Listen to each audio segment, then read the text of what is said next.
Pant پھاڑ کر کے پہنو، سطر دکھا کر کے گھومو، کانوں میں بالیاں پہن لو، ہاتھوں میں چوڑیاں پہن لو اور تھوڑی لمبی چوٹی لگا کر کے. مردوں کی بات کر رہا ہوں، نوجوان اور یہ سمجھتے ہیں کہ ایک نیا فیشن ہے، ایک نیا فیشن ہے. یہ کون سا فیشن ہے کہ نہ مرد نظر آ رہا ہے نہ عورت نظر آ رہا ہے.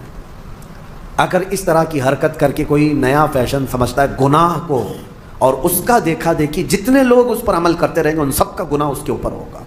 شروعات میں اپنی جانب سے کوئی ایسی چیز نہ لاؤ، اللہ ہم سب کی حفاظت فرمائے.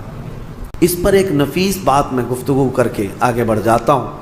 مولا علی کرم اللہ وجہہ الکریم کی بارگاہ میں ایک مقدمہ آیا تھا. اس آیت کو یاد رکھیے، جس نے ایک آدمی کا قتل کیا گویا کہ اس نے سارے انسانوں کا قتل کیا، اور جس نے ایک آدمی کی جان بچائی اس نے سارے انسانوں کی جان بچائی. ایک مقدمہ آیا تھا حضرت علی کے بارگاہ میں. ہوا کیا تھا، ایک آدمی کا مرڈر ہو گیا، قتل ہو گیا. اب جہاں لاش پڑی ہوئی ہے وہاں پر سے فوجی گزر رہے تھے، پولیس اس زمانے کی حضرت علی کرم اللہ وجہہ الکریم کی گزر رہے تھے. لاش پڑی ہوئی ہے، خون میں لت پت ہے. اسی وقت اتفاق سے ایک آدمی وہیں جھاڑیوں کے پاس تھا جو چاقو اٹھایا ہوا تھا اور اس کے ہاتھ میں خون لگا ہوا تھا. فوراً پولیس نے اس کو پکڑ لیا. ایک آدمی کا قتل کیا. وہ چلاتا رہا میں قاتل نہیں ہوں، میں قاتل نہیں ہوں، میں نے نہیں مارا ہے. کہا کون مارا ہے؟ لاش پڑی ہوئی ہے، چاقو تیرے ہاتھ میں، خون تیرے ہاتھ میں لگا ہوا ہے. پکڑ کر کے لے کر کے آئے اور پھر مولا علی کرم اللہ وجہہ الکریم کی بارگاہ میں پیش کیا گیا. اور یہی پولیس والوں نے گواہی دی کہ ہم نے اس کو دیکھا ہے، جائے واردات پر یہی تھا، قتل کی جگہ پر یہی تھا اور کوئی نہیں تھا. اور چھری بھی اس کے ہی ہاتھ میں تھی، چاقو اس کے ہاتھ میں تھی اور لاش تر و تازہ تھی. اب اس سے کہا گیا تیرے پاس کوئی ثبوت، کوئی دلیل ہے کہ تو نے قتل نہیں کیا؟ کہا میں کیا بتاؤں، کوئی کیسے بتاؤں. اس کو صفائی دینے کے لیے موقع دیا گیا لیکن وہ اپنی صفائی میں کھرا نہیں اترا. تو حضرت علی نے فیصلہ فرمایا کہ قتل کی سزا قتل ہے. اسلام میں ایک جان کے بدلے پھر جان دینا پڑے گا، قتل قصاص ہے. حکم دیا گیا کہ اس کا بھی قتل ہوگا، اس نے ایک جان کا قتل کیا ہے. وہ کھڑا تھا. اب اس کو سزا کے لیے، موت کی سزا کے لیے لے جایا جا رہا تھا. اتنے ہی میں عدالت میں ایک شخص بھاگتا ہوا آیا، دوڑتا ہوا آیا. کہا امیر المومنین اس شخص کو چھوڑ دیں، وہ بے گناہ ہے، وہ مجرم نہیں ہے. کہا کیسے تجھے پتا؟ کہا جو مقتول ہے، جو لاش ہے جو پڑی ہوئی آپ کو ملی ہے، اس کا قاتل میں ہوں. میں نے قتل کیا، میرے سے اس کے معاملات تھے، رنجش تھی، میں نے قتل کیا ہے. لیکن میں نے جب دیکھا اس کو کہ یہ بیچارہ ناحق مارا جائے گا تو میرا دل نہیں رہا نہیں گیا مجھ سے. میں حاضر ہو گیا، میں اقرار جرم کرتا ہوں، اس کی جان چھوڑ دیجیے. تو اس کو چھوڑ دیا گیا. ابھی اس کو پکڑ لیا گیا جو نیا قاتل آیا ہے، اقراری مجرم ہے. اب اس کو سزا دی گئی کہ اب اس کو جو ہے قتل کی سزا ہوگی کہ یہ حقیقت میں یہ مجرم تھا. اس وقت مولا حسین اور مولا امام حسن رضی اللہ تعالیٰ بچپن میں تھے یا جوانی میں تھے. بارگاہ حیدر کرار میں وہ بھی بیٹھے رہتے تھے. امام حسن مجتبیٰ کھڑے ہوئے، کہا بابا جان آپ نے فیصلہ پہلے والے کے بھی قتل کا سنایا تھا، دوسرے والے کی بھی قتل کا، اس کی بھی موت کی سزا، اس کو معاف کرنا چاہیے دوسرے والے کو. کہا کیسے؟ کہا آپ سزا کس آیت کے تحت سنا رہے ہیں؟ کوئی آیت ہوگی نا قرآن میں، قانون کیا ہے؟ فرمایا من قتل نفسا بغیر نفس، ایک جان کو جس نے قتل کیا اس نے انسانیت کا قتل کیا ہے، لہذا اس کو قتل کیا جائے گا.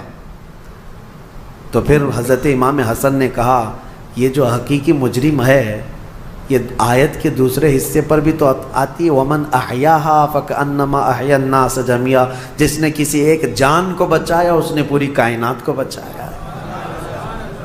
اگر یہ نہ آتا تو وہ ناحق مارا جاتا. پہلا والا یہ آیا اور اس کی جان کو بچایا ہے اس نے، تو بچانے کا انعام بھی تو اس کو ہونا چاہیے.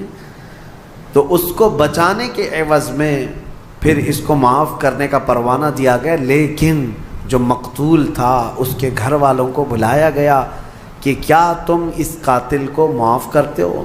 تو دیت لے کر کے، جو معاوضہ ہوتا تھا وہ لے کر کے گھر والوں نے بھی اس کو معاف کیا۔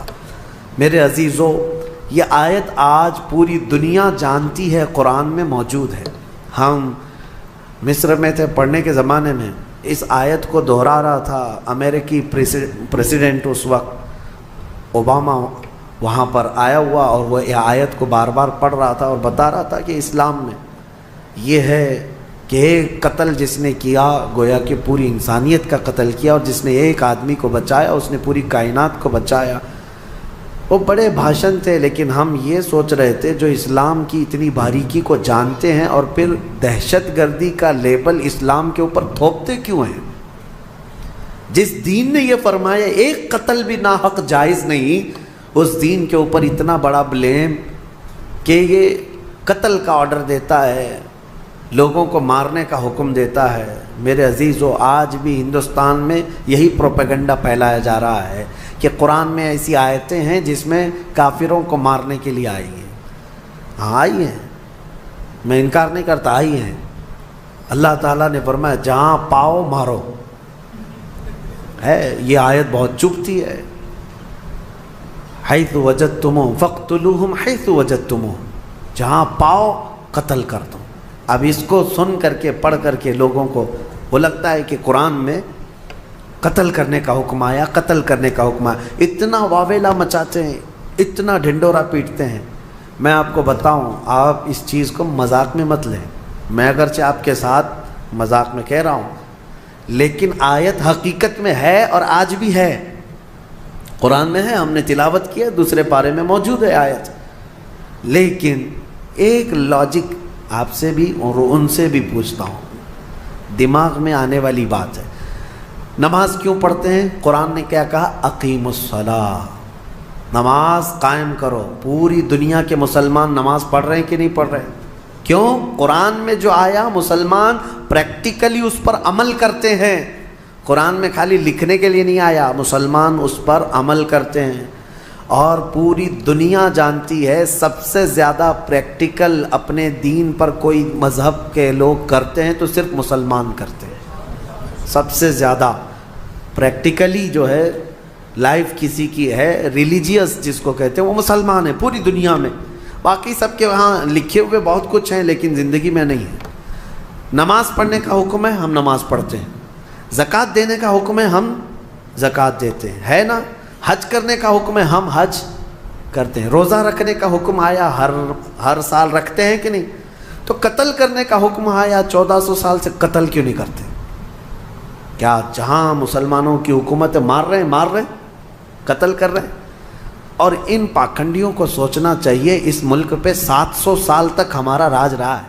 السلام علیکم ورحمۃ اللہ وبرکاتہ۔ میرے پیارے عزیز دوستو، بھائی اور بہنوں، جیسا کبھی آپ نے ہم سے بڑے عالم محدث اعظم و فقر اعظم یعنی مفتی سلمان اظہری صاحب کی زبان سے بنات کو سماعت کے لیے میں آپ کا میزبان کاری تسبیح عالم۔ آپ اگر علی نیٹ ورک کے چینل پر پہلی مرتبہ آئے ہوں گے تو آپ سے گزارش ہے، ریکویسٹ اپیل ہے کہ آپ اس چینل کو ضرور سے ضرور سبسکرائب کر لیجئے گا تاکہ آپ کو ہر دن اسی طرح کا ایک اچھا پیغام ملتا رہے۔ الحمدللہ ابھی آپ نے تو ہم سے بہت بڑے عالم کے زبان سے بنات کو سماعت کر چکے ہیں، تو میں آپ سے زیادہ بحث نہیں کرنا چاہتا ہوں، اور نہ ہی میں آپ کا وقت کو لینا چاہتا ہوں، اور نہ ہی میں آپ کے وقت کو برباد کرنا چاہتا ہوں، اس لیے کہ آپ نے ہم سے بہت بڑے عالم کے زبان سے بنات کو سماعت کر چکے ہیں۔ تو میں نے سوچا چلو یار اپنے قوم کے مسلمان بھائیوں کے پاس اس پیغام کو شیئر کرنا بہت ہی ضروری ہے کہ اگر کوئی خواتین ہو نا یا پھر ہمارے عورتیں ہو اسلامی مذہب کا، تو ان کو کون سا کپڑا پہننا چاہیے۔ کیا ایسے تو بہت سارے کپڑے آتے ہیں، جیسے کہ آج کل میں سرارا ہو، غرارہ ہو، لہنگا ہو، پلازو ہو، سوٹ ہو، کارگو جینس ہو، بہت سارے ایسے کپڑے آ رہے ہیں۔ تو کیا ہمارے اسلامی مذہب میں یہ ساری چیزیں پہننا جائز ہے یا حرام ہے؟ اس کے حوالے سے صاحب ڈیٹیل انفارمیشن مفتی سلمان اظہری صاحب نے آپ کو دے دی کہ عورتوں کو کون سا کپڑا پہننا چاہیے، کون سا نہیں پہننا چاہیے، کیا پتلا لباس پہننا چاہیے یا پھر موٹے کپڑا پہننا چاہیے، حجاب میں رہنا چاہیے۔ میں یہ ہمیشہ نہیں بولتا ہوں کہ آپ ہمیشہ گھر میں بھی رہے تو حجاب میں رہے، لیکن جب بھی آپ باہر جاتے ہیں تو اپنے چہرے کو چھپا کر چلیے۔